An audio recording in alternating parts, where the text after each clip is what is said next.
Recording in progress. Karen, where's the spare agenda? Oh, sorry. No, I got it. I'm sorry. Let me grab it real quick.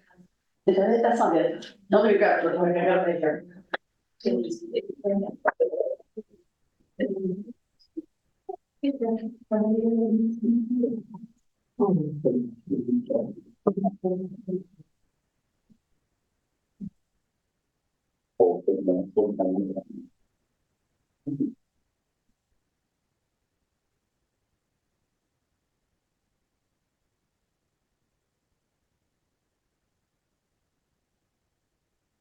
Apologize for that. That's all right, thank you.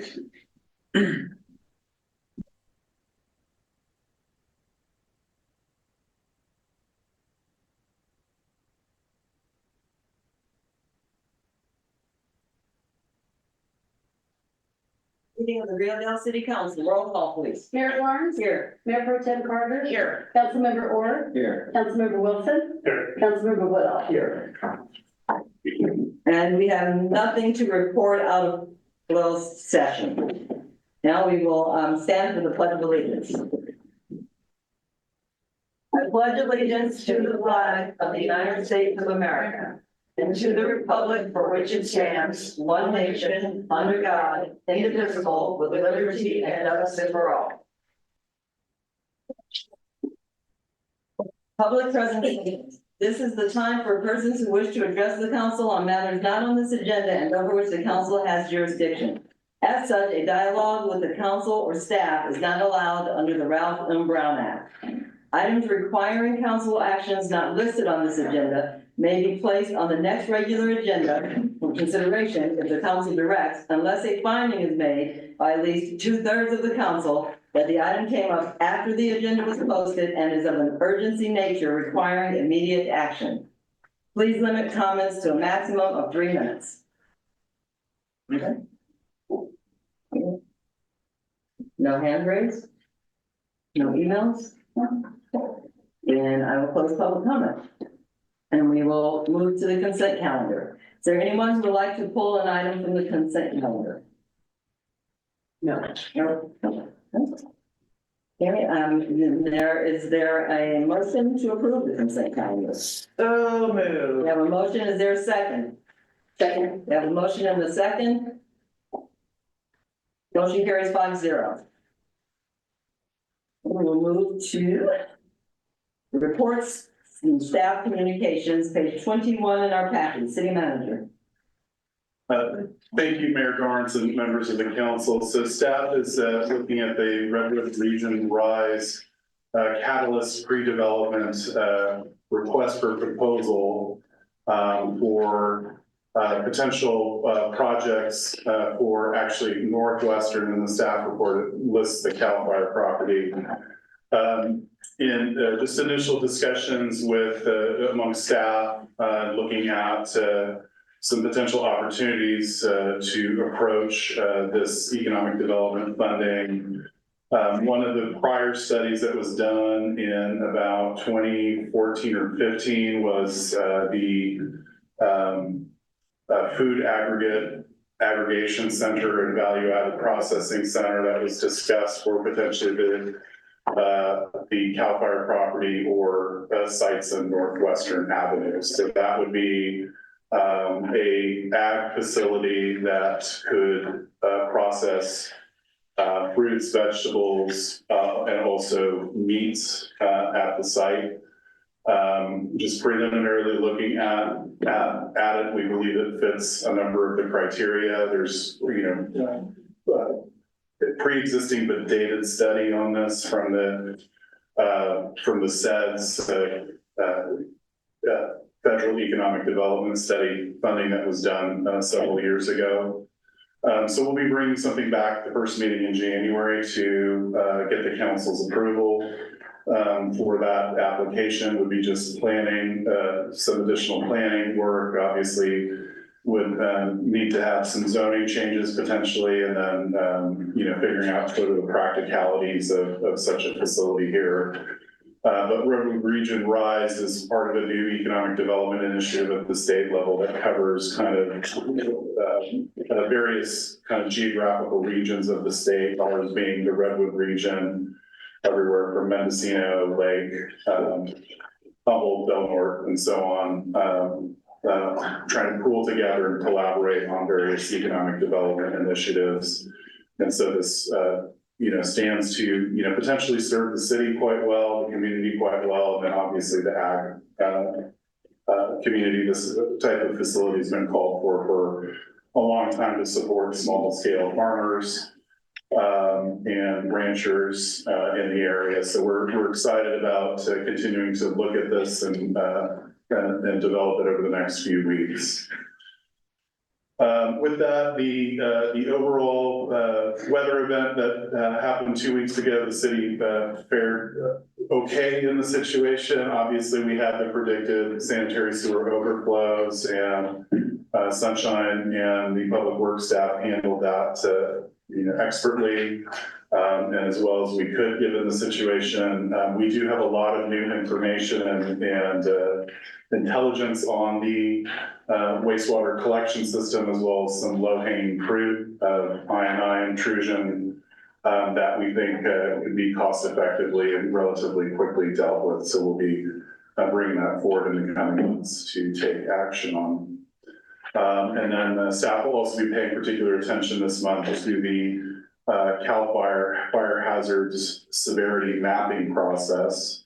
And of course, Rio Dell is kind of in this transition zone between coastal and inland, where we certainly don't want to be the fire risk hazard to be over categorized here, because that has potential impacts on home insurance and whatnot. So we'll be monitoring that very closely. With that, nothing else to report, but happy to answer any questions of those. Thank you, City Manager. Mayor Pro Tem? I have no questions really, but I do think an agricultural facility up on Northwestern is a really promising and good idea. I look forward to seeing that on next agenda. And I just really wanted to thank city staff and public works, because I was thinking about you during those rains. I mean, thank you for doing what you do down there. I know it's not easy or pretty, and I appreciate you.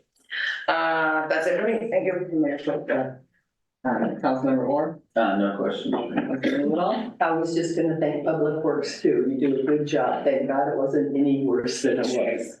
Councilmember Wilson? No, I don't really have anything other than good job, Public Works. Thank you. And I'll jump onto that good job bandwagon. Thank you for everything you did out there, both of you. And might as well throw in a thank you for everything you do too, Crystal. You're out there every day working yourself off too, so thank you. Okay, are there any questions from the public? No? Any hand raised? No, any emails?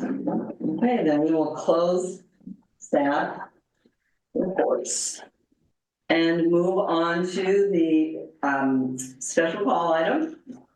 Review of Parks Master Plan Community Survey, page 27 in our packets, and I will turn it over to Mayor Pro Tem and Dr. Carter. Thank you, Mayor Garnes. I asked for this to be in the agenda mostly just to keep the council updated on what is going on with the parks effort here. As we may recall, this committee was formed, 2 members of the council, 2 members of the fire commission board, 1 member of the school board, and 2 local 8th graders. We met a few times and came up with the survey that we then put out to the community. The school was very, very supportive and brought it into the classrooms, and it was great.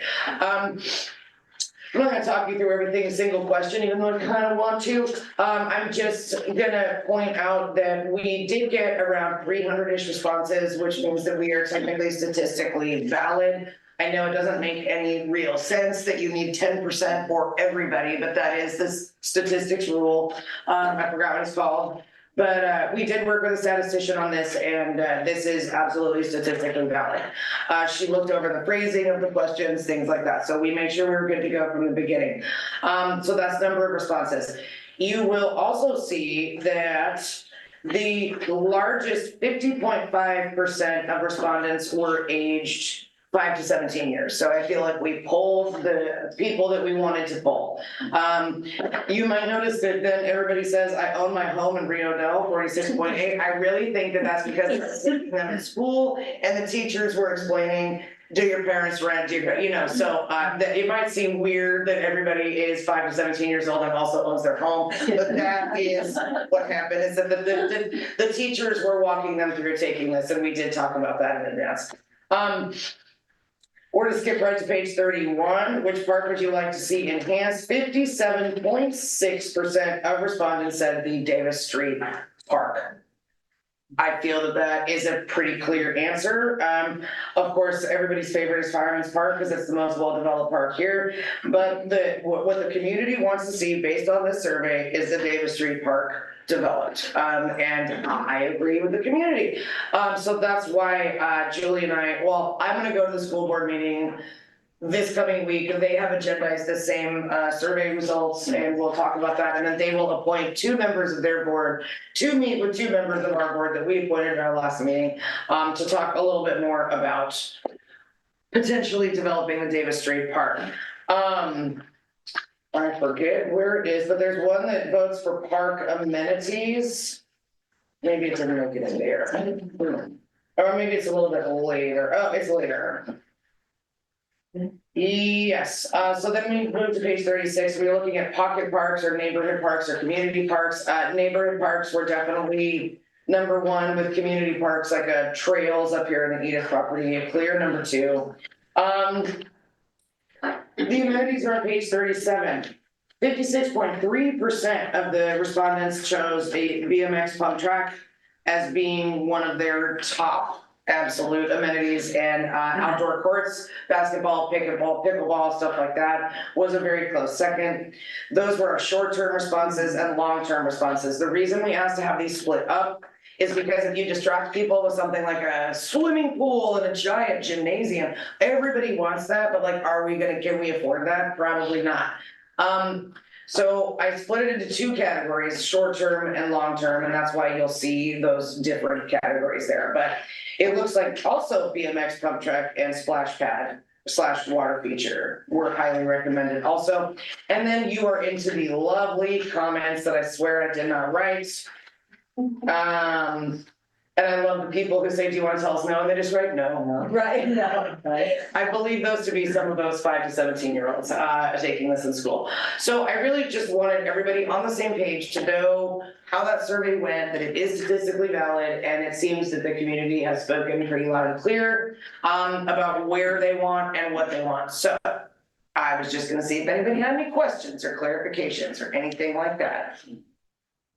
No, I'm really excited that it was done and completed and statistically valid. Or statistically valid. And I'm excited. I'm excited that somewhere on this, it's on the horizon. If we can get something going, that would be amazing. And on that note, I've also been attending meetings of the Humboldt Skate Collective, who has done work down here before.